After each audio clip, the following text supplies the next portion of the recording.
সংসার ভাঙে সেই খারাপ বউরা, রায়বাগের খারাপ ননদ, সেই সমস্ত খারাপ বৌদি যে ননদকে হিংসা করে, সেই সমস্ত ঘরশত্রু বিভীষণ মানুষরা, সেই সমস্ত শকুনি, কংস মামা, কংস কাকারা, যারা খারাপ উদ্দেশ্য নেয়, যারা দিদি ভাইয়ের বোনের ক্ষতি করে, যারা ভাইয়ের যুদ্ধ করে, সেই সমস্ত ঘরশত্রু বিভীষণরা, টক্সিক মানুষরা, যারা অন্যকে ট্রোল করে, যারা অন্যকে ব্যঙ্গ করে, যারা পরচর্চা করে, যারা সমালোচনা করে, যারা অন্যের বয়স নিয়ে, চেহারা নিয়ে কথা বলে, যারা অন্যের বেতন উপার্জন নিয়ে, অন্যের কেরিয়ার নিয়ে বাজে কমেন্ট করে, নেগেটিভ চিন্তা ভাবনা করে, সমালোচনা করে, পরচর্চা করে, যারা অন্যের কেরিয়ার, অন্যের বয়স, অন্যের বেতনের দিকে হস্তক্ষেপ করে, ইন্টারফেয়ার করে, যারা অন্যের নাম মিথ্যা অপবাদ দেয়, যারা অন্যকে হিংসা করে, অন্যের সুখ দেখে, সাফল্য দেখে, অন্যের মেয়ে অন্যের সুখ সাফল্য দেখে হিংসা করে, জ্বলে পুড়ে,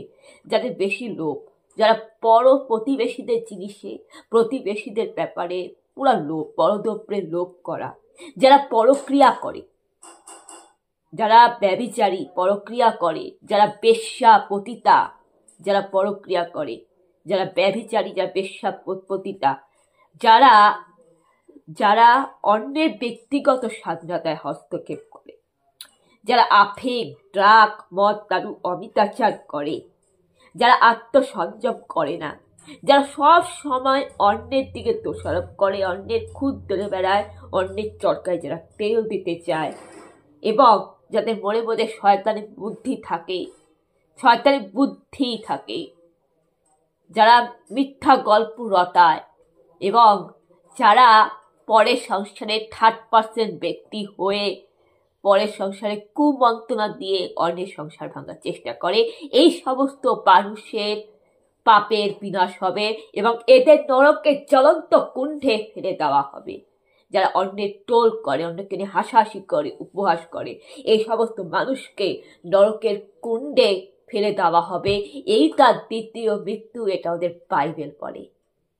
তাই এই মানুষগুলো গঙ্গা স্নান করলে নিশ্চয়ই এদের পাপ ধুয়ে মুছে যাবে না এবং এরা পূর্ণ হতে পারবেও না, এটা মাথায় রাখবেন।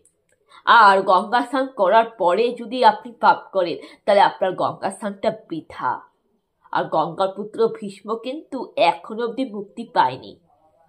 গঙ্গার পুত্র ভীষ্ম কিন্তু এখনো অবধি স্বর্গে যেতে পারেনি। পৃথিবীর অন্তিম দিনে যখন পৃথিবী ধ্বংস হবে, তখনই গঙ্গার পুত্র মুক্তি লাভ পাবে।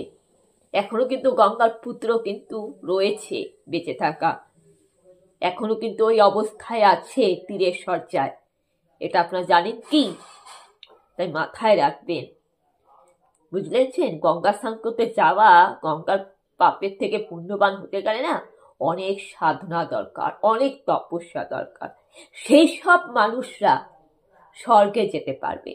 আর স্বর্গে যদি আপনি যেতে চান, আপনি যদি মনে করেন যে আপনি পাপের থেকে বোঝা কমিয়ে দেবেন, আপনি যদি মনে করেন যে আপনি পুণ্যবান হবেন, আপনি যদি মনে করেন আপনি সৎ ধার্মিক হবেন, আপনি যদি মনে করেন আপনি পাপের থেকে মুক্তি পাবেন, আপনি যদি ক্ষমা লাভ পেতে চান পুণ্যজীবনে, আপনি যদি আপনার নিজেকে পবিত্র রাখতে চান, তাহলে সবার আগে আপনার মনটাকে পবিত্র রাখুন, সবার আগে আপনার মনটাকে শুদ্ধ করুন, সবার আগে আপনার মনটাকে পরিষ্কার রাখুন, সবার আগে আপনি আপনার আত্মাকে পরিষ্কার রাখুন, আপনার আত্মাকে পবিত্র করুন। এবারে আপনি আপনার সবার আগে মনটাকে পবিত্র করবেন। এবারে আপনি কি কি করলে আপনি পুণ্যবান লাভ করবেন, কি কি করলে আপনি সৎ ধার্মিক হয়ে আপনি স্বর্গে যাবেন, তাহলে শুনুন। প্রথম 1 নম্বর, আপনি আপনার রিলেটিভ ছেলে মেয়েদের, প্রতিবেশী ছেলে মেয়েদের, আপনার রিলেটিভ ছেলে মেয়েদের, আপনার প্রতিবেশী ছেলে মেয়েদের, আপনার চেনা পরিচিত ছেলে মেয়েদের, অথবা সমাজের তরুণ ইয়াং ছেলে মেয়েদের, বাড়ির বউ, বাড়ির বৌমা, ভাস্তা বউ, ভাগ্নে বউ, এদেরকে নিয়ে কোনো সময় পরচর্চা, সমালোচনা করবেন না। এমনকি আপনি কোনো মানুষকে নিয়ে, বয়সের গুরুজন হোক, কাউকে নিয়ে আপনি সমালোচনা, পরচর্চা, পরনিন্দা করবেন না। আপনি কোনো মানুষকে নিয়ে ট্রোল, উপহাস, ব্যঙ্গ করবেন না। আপনি টক্সিক হবেন না, টক্সিক মানুষের সংস্পর্শে থাকবেন না, টক্সিক মানুষকে আপনি ত্যাগ করবেন। সে যদি আপনার রিলেটিভ হয় তবু আপনি সেই টক্সিক মানুষকে ত্যাগ করবেন, টক্সিক হবেন না। এটা হচ্ছে 1 নম্বর। 2 নম্বর, ডাক্তার, নার্স, টিচার, আর্মি, কৃষক, শিশুরা, এদের মধ্যে না স্বর্গ দূত বাস করে। এরা হচ্ছে ভগবান। এদেরকে রেসপেক্ট করবেন, এদেরকে সম্মান করবেন। ডাক্তার, নার্স না থাকলে পৃথিবীটা অন্ধকার। পৃথিবীটা বেঁচে আছে ডাক্তার নার্সের জন্য। আর মানব জাতির সংখ্যা বাড়ায় কিন্তু ডাক্তার নার্সরা। কারণ হসপিটালে মায়েরা বাচ্চার জন্ম দেয়, বাচ্চার জন্ম দিতে ডাক্তার নার্সের দরকার। আর বাচ্চা যত জন্মায় মানব সভ্যতা বৃদ্ধি পায়, পৃথিবীতে মানব জাতির সৃষ্টি হয়। তাই ডাক্তার নার্সকে আপনি সম্মান করবেন, কারণ একমাত্র মরা মানুষকে যদি বাঁচিয়ে ফিরিয়ে আনতে পারে সেটা ডাক্তার নার্স। হ্যাঁ, মানে ভগবানের পরে যদি কেউ থাকে সেটা ডাক্তার নার্স। টিচারকে সম্মান করবেন। আপনি যদি লেখাপড়া করতে না জানতেন তাহলে আপনি বাইবেল পাঠ, গীতা পাঠ জানতেন না, আপনি দুনিয়া আকার চিনতে পারতেন না, আপনি অশিক্ষিত থেকে যাইতেন। তাই শিক্ষা, যেটা সবার আগে বলে শিক্ষাই ধর্ম, শিক্ষাই মূল সত্যি। তাই টিচারদের সম্মান করবে। একজন টিচারই কিন্তু একটা মানে পাপীকে সৎ ধার্মিক বানিয়ে দিতে পারবে। একটা টিচারই কিন্তু একটা গুন্ডাকে সাধু বানিয়ে দিতে পারবে। একজন টিচারই কিন্তু একটা মানুষকে দেশের প্রধানমন্ত্রী বানাতে পারবে, দেশের গুরু বানাতে পারবে, সবই বানাতে পারবে।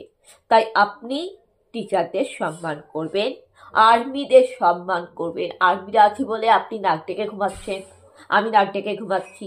কৃষককে সম্মান করবেন। মানুষের বেঁচে থাকার যে মূল অস্ত্র, মানুষের দেহে বেঁচে থাকার যে একটা উপাদান, প্রোটিন, ক্যালসিয়াম, ভিটামিন, তোমার iron, magnesium, calcium, vitamin, protein, এইসব জাতীয় খাবার তো কৃষকরাই তো উৎপাদন করে, কৃষকরাই তো অন্নদাতা। তাই কৃষকদের সম্মান করবেন। শিশুদের সম্মান করবেন। কেন? ভগবানই শিশুরূপে আপনার গর্ভে জন্মাচ্ছে, আপনাকে বন্ধ্যাত্ব, বন্ধ্যানারী হওয়ার অপমান থেকে আপনাকে বাঁচাচ্ছে, আপনার বংশে ধরে, বংশের প্রদীপ, আপনাকে ঠাকুমা হওয়ার সুযোগ দিচ্ছে আপনাকে জন্মিয়ে, তাই না? তাই আপনি শিশুদেরকে অবশ্যই সম্মান করবেন, রেসপেক্ট করবেন। আপনি ডাক্তার, নার্স, টিচার, আর্মি, সেনা জওয়ান, কৃষক আর বাচ্চা শিশুদেরকে সম্মান করবেন। বাইবেল বলে যে ব্যক্তি শিশুকে ভালোবাসে সে জিজাস খ্রিস্টকে ভালোবাসে। বাইবেলের মধ্যে লিখিত সুসমাচার 18 অধ্যায় পড়বেন। যে ব্যক্তি বাচ্চা শিশুদেরকে ভালোবাসে সে প্রভু যিশুকে ভালোবাসে। যে ব্যক্তি প্রভু যিশুকে অস্বীকার করে সে তো বাচ্চা শিশুকে অস্বীকার করে। যে বাচ্চা শিশুদের উপর নির্যাতন করে, যে ব্যক্তি বাচ্চা শিশুদেরকে ঘৃণা করে, বাচ্চা শিশুদেরকে অস্বীকার করে, সে যিশুকে অপমান করে, সে যিশুকে মানে না। তাই বাচ্চা শিশুদের মধ্যে কিন্তু প্রভু যিশু বাস করে, বালক যিশু বাস করে। আর এটা কিন্তু গীতাতেও লেখা আছে যে বাচ্চা শিশুদের মধ্যে বাল গোপাল, বাল কৃষ্ণা বাস করে। তাই আপনি শিশুদেরকে ভালোবাসবেন, শিশুদেরকে রেসপেক্ট করবেন। এটা হচ্ছে আপনার 2 নম্বর পয়েন্ট। আর 3 নম্বর পয়েন্ট হচ্ছে আপনি কোনোভাবে মন্দিরের পুরোহিত, চার্চের পুরোহিত, ফাদার, সিস্টার, সাধু, সন্ন্যাসীদের অপমান করবেন না। কেননা এরা হচ্ছে 3য় নম্বর স্বর্গদূত। 3য় নম্বর স্বর্গদূত হচ্ছে চার্চের ফাদার, সিস্টার, মন্দিরের পুরোহিত, চার্চের পুরোহিত। এদেরকে আপনি রেসপেক্ট করবেন, কারণ এদের মধ্যে কিন্তু ভগবান থাকে। এদেরকে অপমান করা মানে ঈশ্বরকে অপমান করা। তাই আপনি কোনোভাবেই এদেরকে অপমান করবেন না, এদেরকে নিয়ে খিলি উপবাস করবেন না। এদের প্রতি আপনার মনে ভক্তি থাকবে, শ্রদ্ধা থাকবে, আপনি এদের শ্রদ্ধা করবেন, ভক্তি করবেন। আর নাম্বার 4, ফিজিক্যালি হ্যান্ডিক্যাপ মানুষদের, অন্ধ মানুষদের, বোবা মানুষদের, হাঁটতে পারে না, খোড়া মানুষদের কখনোই অপমান করবেন না। ফিজিক্যালি হ্যান্ডিক্যাপ মানুষদের আপনি কখনোই ট্রোল করবেন না, ব্যঙ্গ করবেন না। এদের আপনি রেসপেক্ট করবেন, সম্মান দেবেন। কেন? এরা কিন্তু পরিস্থিতির